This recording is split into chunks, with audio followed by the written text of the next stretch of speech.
Welcome to another A&B Horror Movies. I'm Ben. And I'm Aaron.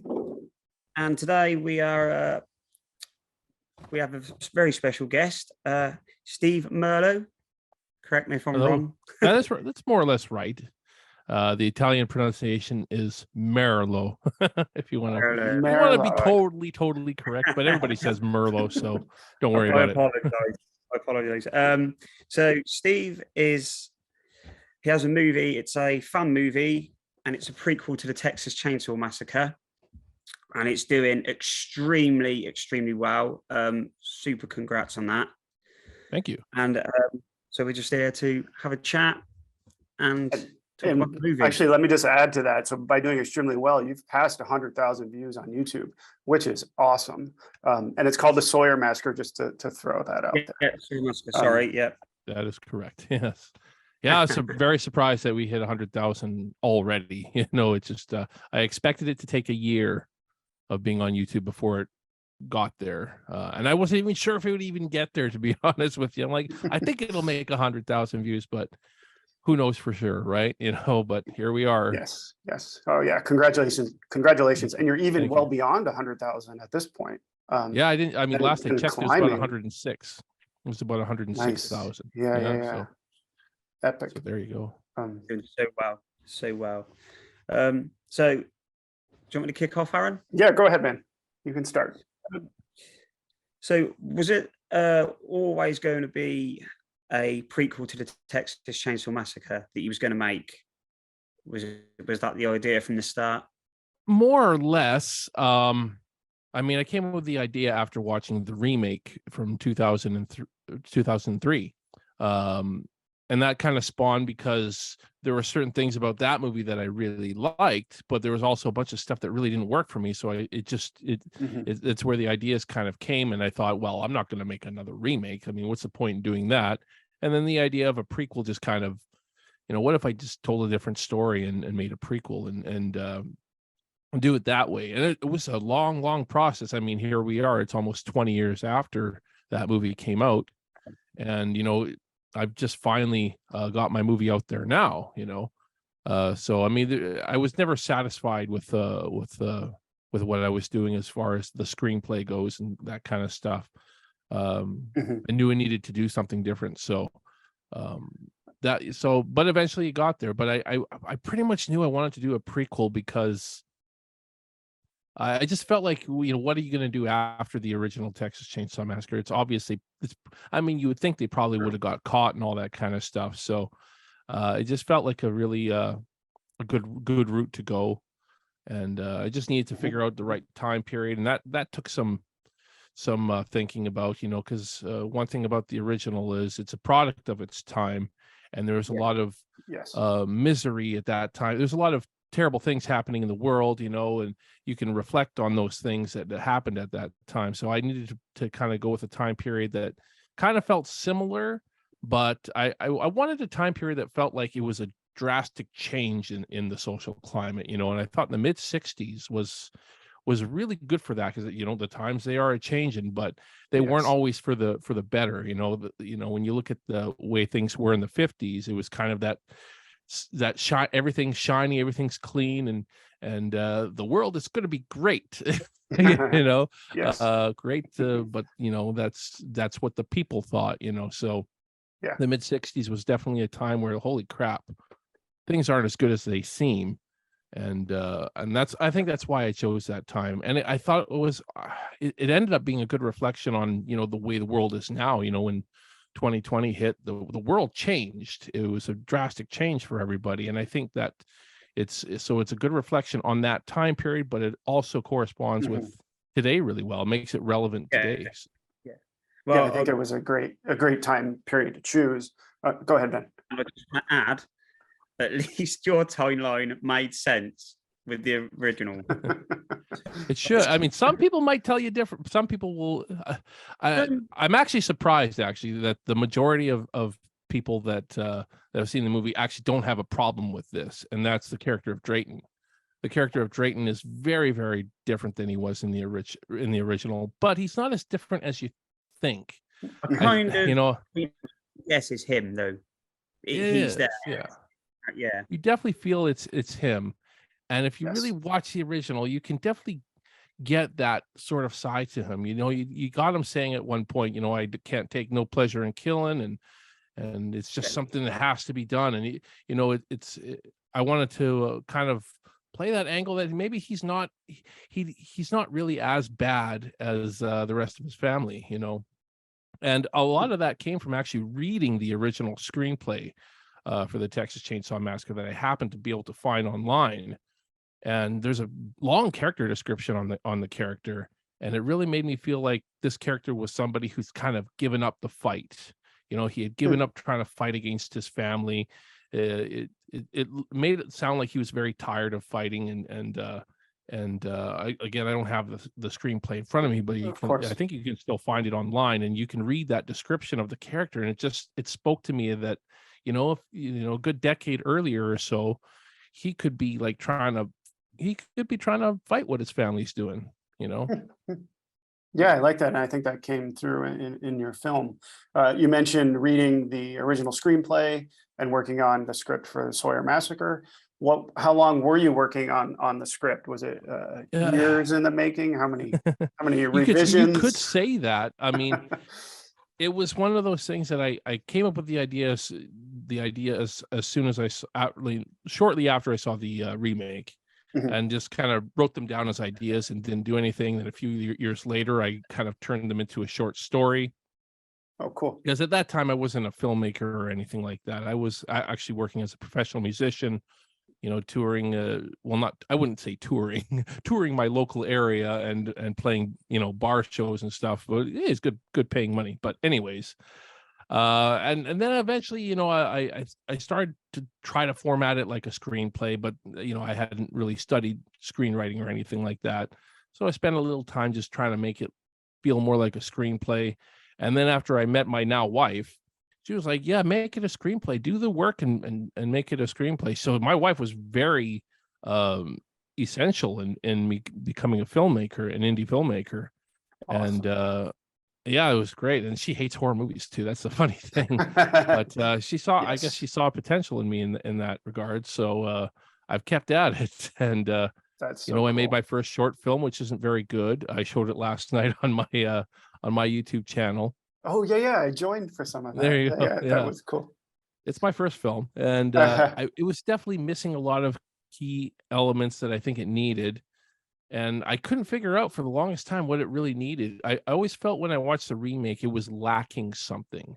Mhm. The beginning sets up the remake to be this really disturbing movie, and I never really quite got that disturbing factor because they removed the cannibalism aspect from that movie, and I Yes. felt like they didn't really replace it with anything. And I think if they would have replaced it with something disturbing that this family was up to, it Mhm. would have actually it would have satisfied me a lot more. But for the longest time, I couldn't figure out something else. I always had the cannibalism aspect in my movie, but I thought, that's not enough. People already know that the Sawyer families are cannibals. So Of course, what am I yes. going to do differently? And Yes. finally, one day it hit me that my lead female character is this really strong character I've established in my movie when I was writing the screenplay, and I'm like, what if this was the way are we allowed to talk spoilers here, by the way? Yes, I think that's fine. Okay, so Spoiler that's alert. when I came up with this idea that maybe the Sawyer family is trying to continue their family. There's no women left in the family. Where are all the women in the original? Even, I've heard that question asked so many times, and I just thought that would be a pretty disturbing angle to go, and it almost kind of wrote itself after that. Once I thought of that, it's like the That's rest was It history. was It perfect. was like Yeah, I love it that was what was missing. aspect. It Mhm. was always missing from the early drafts of my screenplay, and I knew it was missing. I was never You knew satisfied. there was Like something, right? I knew there was something, and I found it. I found it, and thank God I found it, because I mean, I think the ending definitely wouldn't have been the same. Oh my God, And I love I- the ending. I wanted to talk about that, but before I do, Ben, I have one more sure. question, then I'll let you jump in. Yeah, no, Um, you're cool. So I know you had to, kind of continuing my question about the screenplay, I know you had limited time to film this, right? Limited budget, limited time with the cast and on set. Did you change anything from the screenplay, or once you Oh, yeah. started filming, did it, even once We you're had- filming, you were making changes? We had no choice in a lot of cases because the locations weren't really matching things in the screenplay. Oh, okay. It was Okay. kind of probably the biggest disadvantage of me shooting in Texas, and being from Canada, was the fact that I was sent photos of locations, and I thought, that looks good, but to not actually be able to look at them yourself and you see them at least in video format, get good videos of what they look like and all that kind of stuff.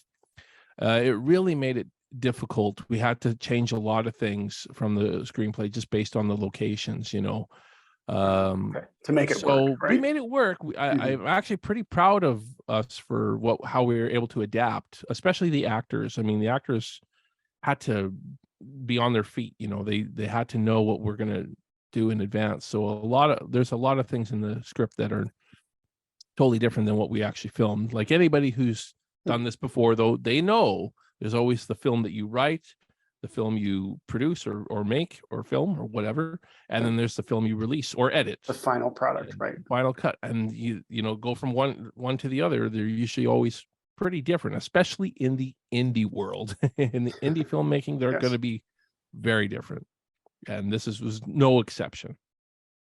Awesome.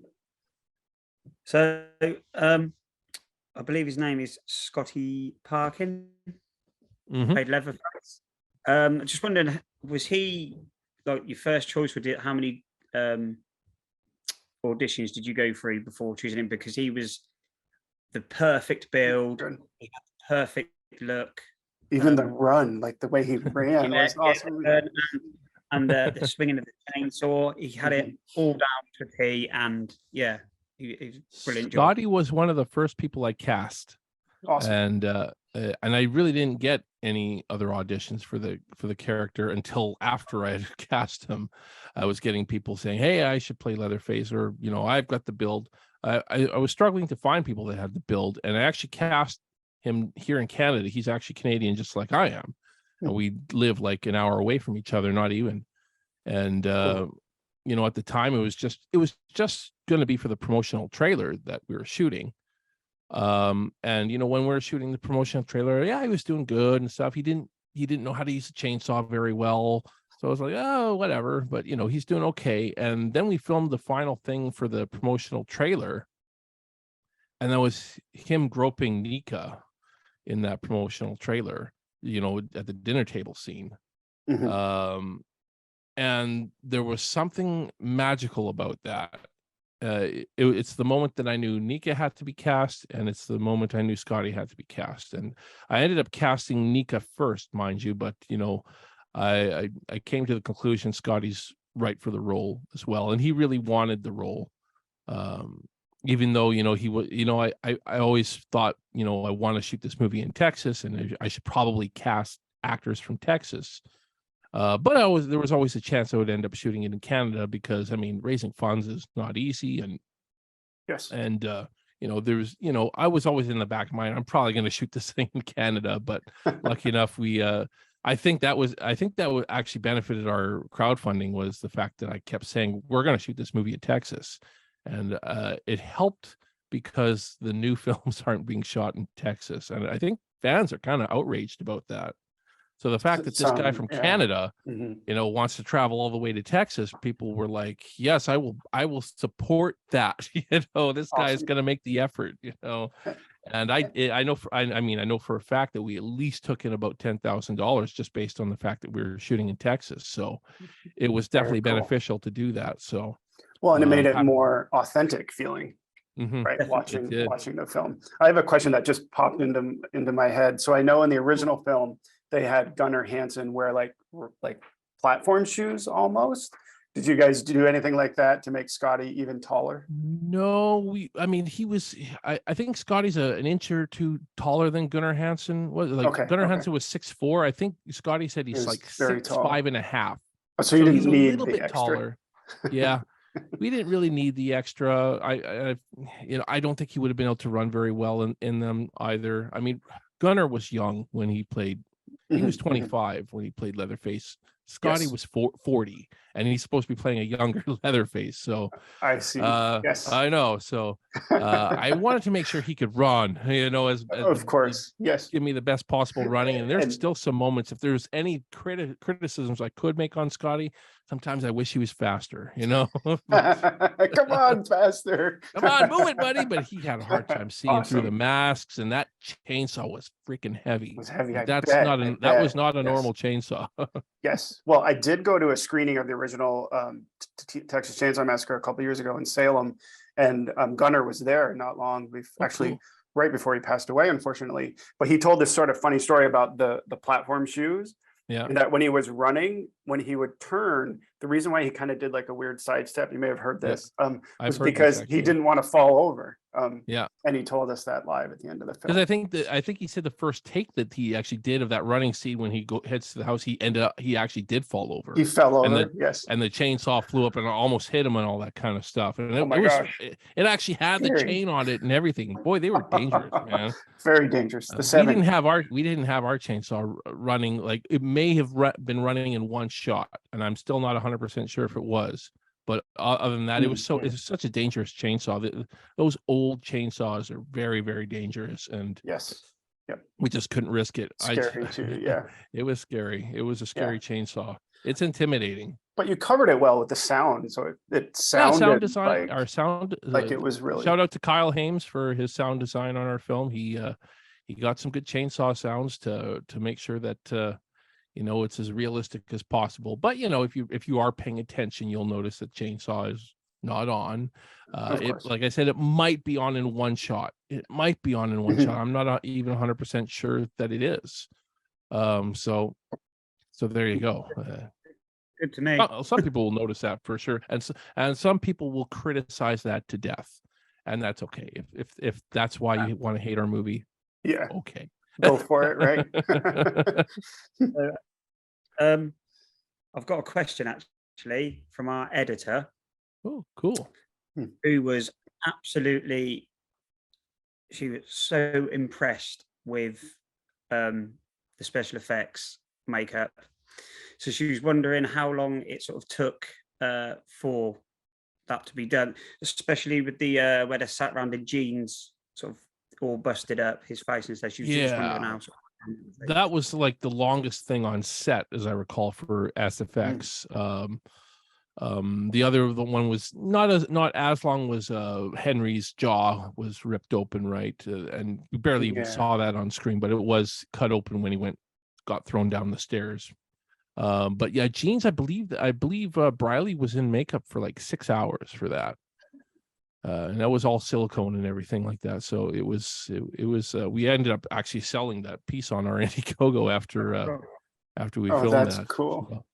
So it was worth it for sure. But I believe it was 6 hours. It took 6 hours to get that done.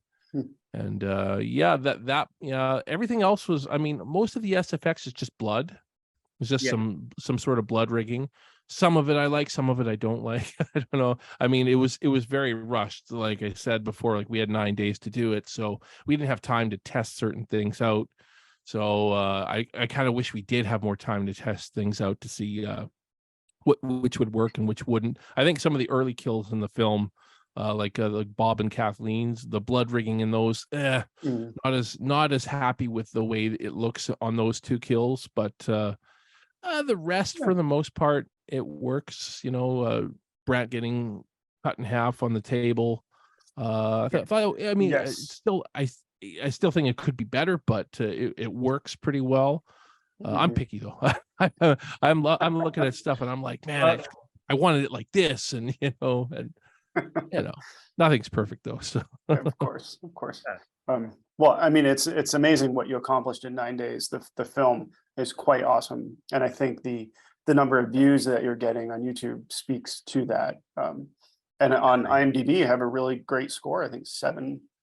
7.1 now. It's been hovering around 7.1, 7.2. That's awesome. Even climbed as high as 7.3 over the last month or so. So it's done well. It's definitely better than I expected, because I can see all the flaws because I directed it. I know Of what course. should have been differently, and it could be better. But it's amazing, I mean, the fans really like what I did, and the people that don't like it for whatever reason, it seems to be very nitpicky. A Yes. lot, like again, like I said, the chainsaw. I noticed the chainsaw wasn't on the entire film, and you give the movie a 1-star rating because of that. It just seems kind of okay if that means so much to you. Another and suspension of disbelief. There's Of course. definitely a lot of that in our film, maybe a little more than I would like, Right. but there's going to be a bit of that in every horror film. I West. still hear today, why didn't Laurie turn on the light at the Wallace house when she went over there, Yes. in Halloween, right? In the original Of Halloween. course.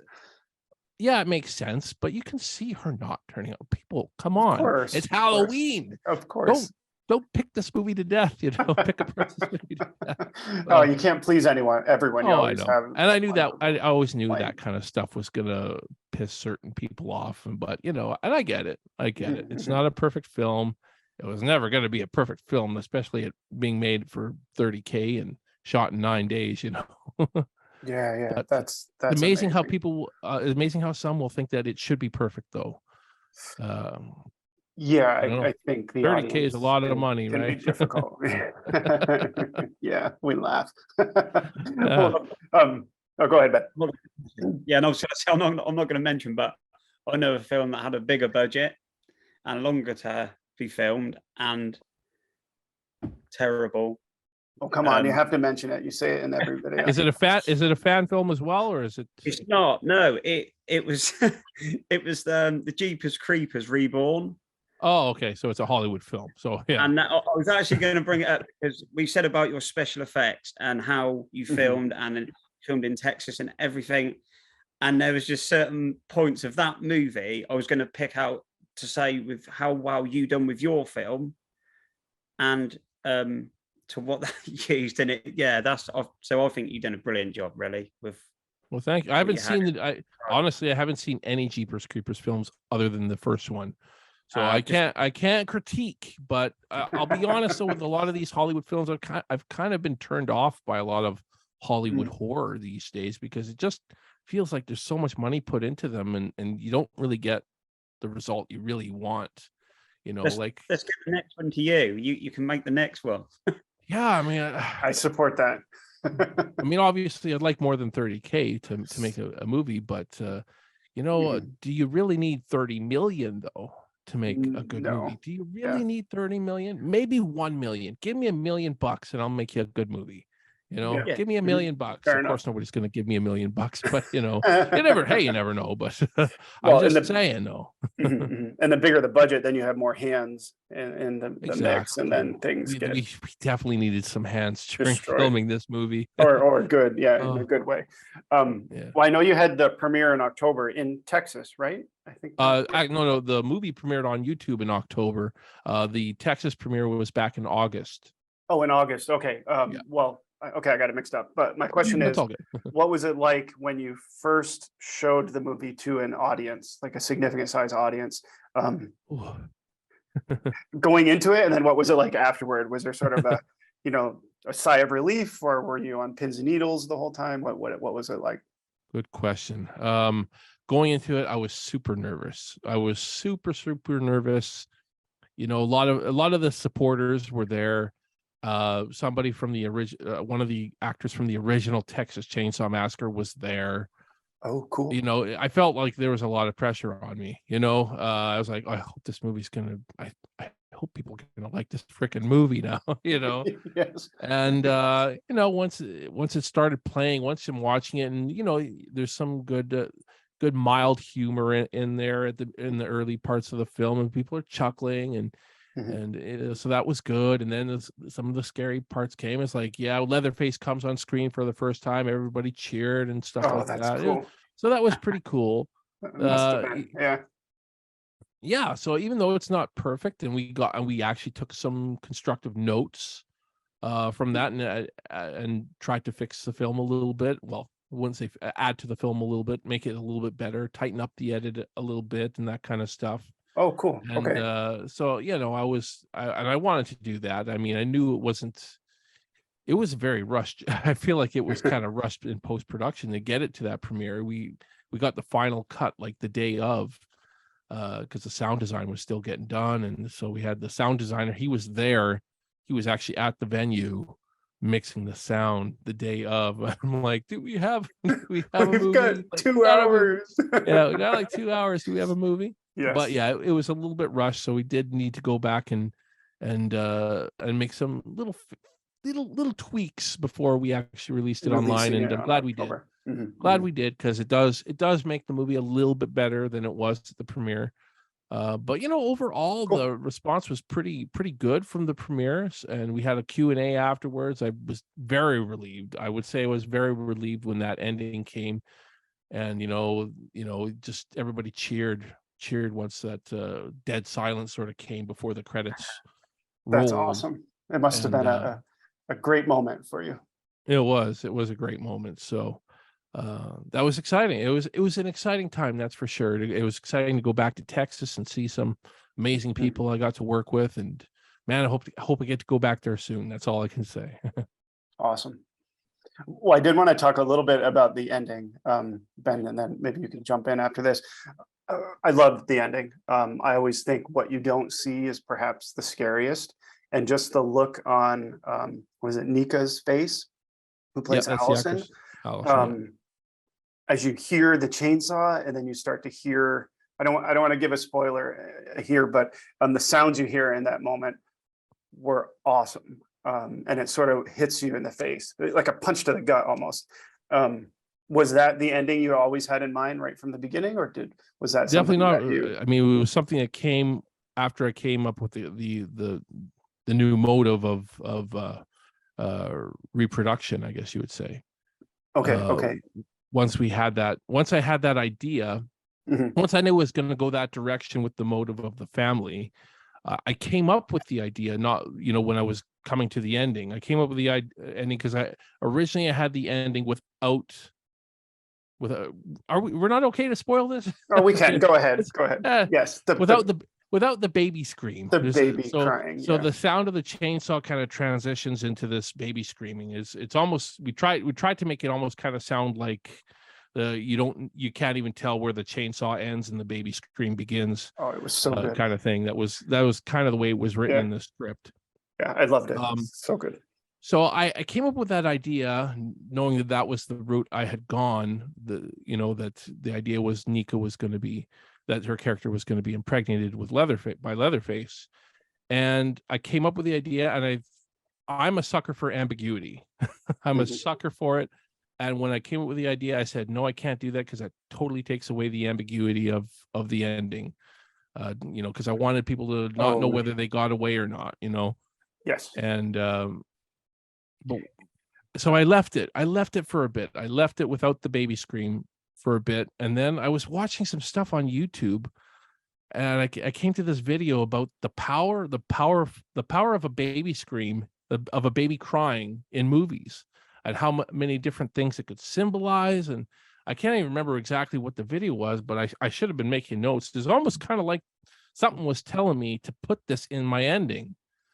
And after watching this video about how powerful the sound of a baby crying can actually be in a movie, it just told me I got to put that in. And I think it was the right call, because Mhm. it's got people talking. Right. That's the thing, is it's got people talking, and it still is a little bit ambiguous. There's still like people saying, does that mean she was pregnant the whole time? And now she's going to give Ah, birth, because yeah, yeah, yeah. which kind of makes sense, because she was like, I'm going to go on a adventure by myself. How do we, like, maybe she's going to give birth to this kid, or like she got knocked up in high school, whatever, right? And Yeah, so yeah. I didn't think I about didn't even that. think of that. Does the Yeah. baby symbolize that her and Jimmy got away to Canada, and they had a baby there, or something? Like, there are other angles to look at, if depending on how you see it. But I think the majority of the the majority of people, like say 90% of people are going to watch it and say, "Oh my God, Leatherface knocked her up," you know. Yes, And and that's it the didn't idea. end well for Jimmy, I bet. Oh yeah, it wouldn't have ended well for Jimmy. Jimmy tried to be the hero, and you know, it was that was kind of his thing. You know, he was trying to be the hero, and Mhm, mhm. his arc took him that way. I guess you could say he was really the protagonist of the film, but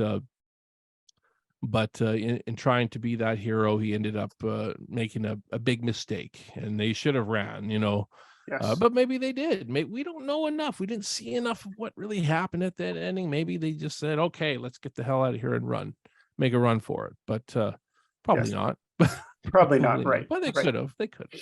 I think that's what makes it so interesting is maybe you can take away from it what you want in that sense as well. So it's I think that's pretty good. Yeah. I mean, if I love anybody it. ever did a sequel to it, it'd be you could go some interesting directions. You could. I'm Oh not going to do yeah. a sequel to it. At least 2 years later, or everybody's trying something to. like Yeah. that. I mean, if I did a sequel to it, I would get a lot of hate because I probably would. I would do the most hated thing. I'd show the ending of the movie, have the Yes. baby scream, and cut to black, and keep the baby scream going, and then flash forward 2 years, they're in the hospital, and Allison's baby's being born in Canada, and it was Jimmy and Allison's, you know, that would probably get a lot of hate if I did something like that, but that's probably what I would end up doing if I did it. So that for that reason, I don't think I wanted to do this. I don't want to do this sequel, Yes. even though a lot of people are like asking me every Asking day, you. "Are you making a Yes. sequel? Are you making a sequel? Are you making a sequel?" Okay. Well, I personally don't think we won't ask you that. that's okay. It's okay. I'm used to it now. I'm used to it now. So it's all good, but I don't see it happening for me. But I'd be so honored if another filmmaker reached out to me and said, "Man, Steve, can I make a sequel to your movie?" I'd be like, "You got it, man. That You've would be got it." cool. And I'll stand Yeah. behind you. I'll even be like an executive producer, you know, on it or whatever, you know. Cool. So Well, fingers crossed. yeah, well, Yeah. you never. Hey, either way, I'm cool with it. Yeah, yeah. But I just want to say, we were just talking about the ending. I love the beginning as well. The credits at the beginning, the way they came up on the screen. The narrator at the start had a proper good Texas Chainsaw Massacre feel to it. But yet, kind of a different feel that you made it your own for the Sawyer Massacre. And I just wanted to get that out there. It was really, I found that really good, and probably one of the best parts of the movie I liked. Oh, awesome.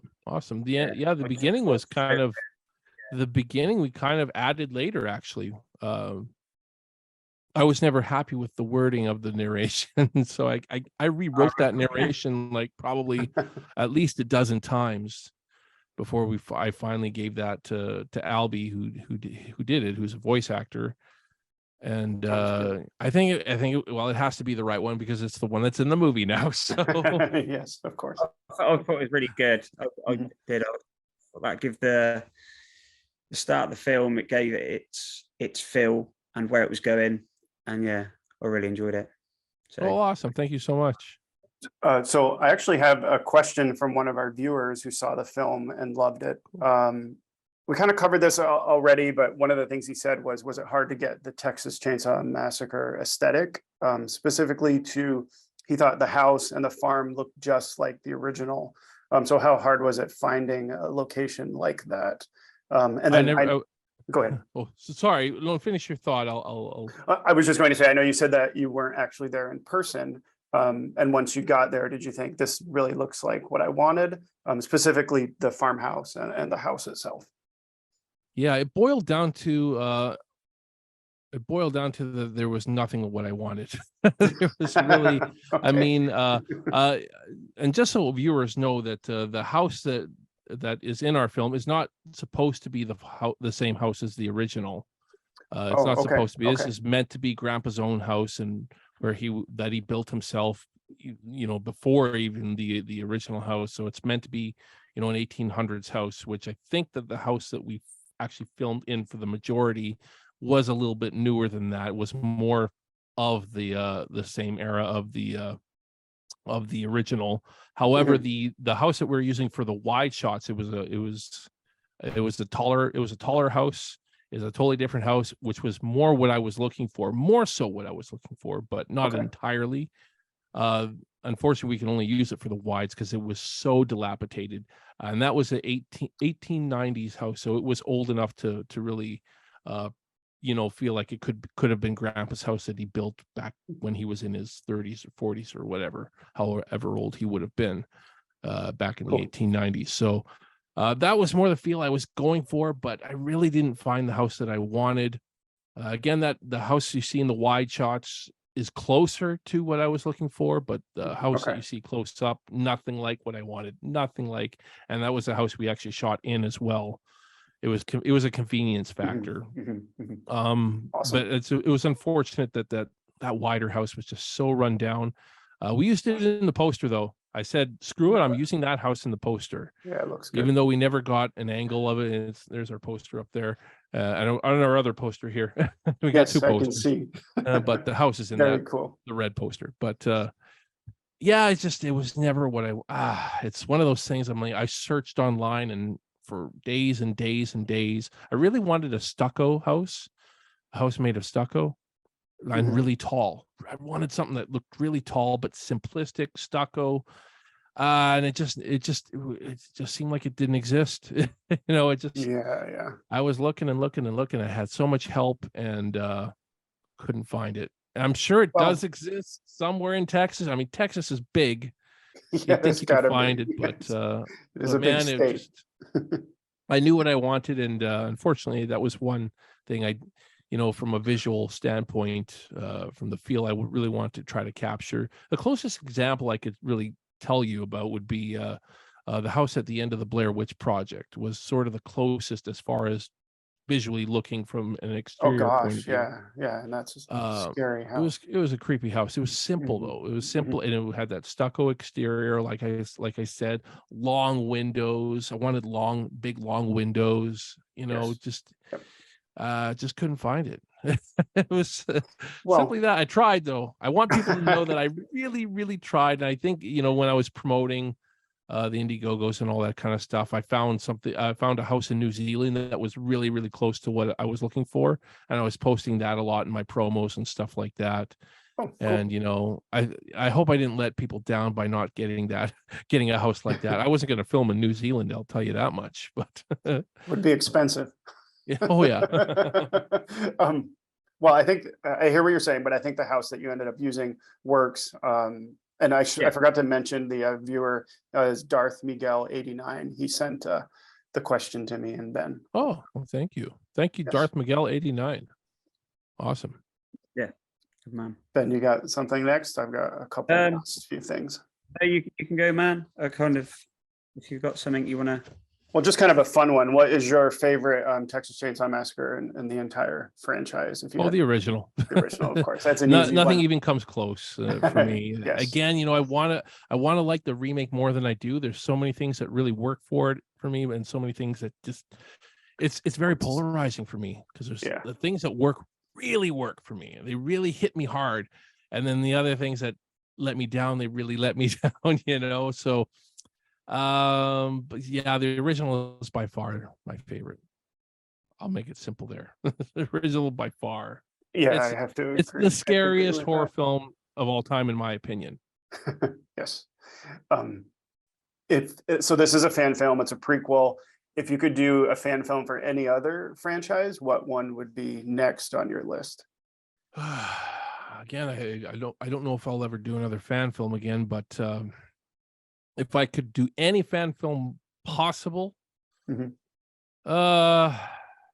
keeps coming to my and the one thing that always keeps coming into my mind is Star Wars. I would honestly, I would remake the Star Wars prequels.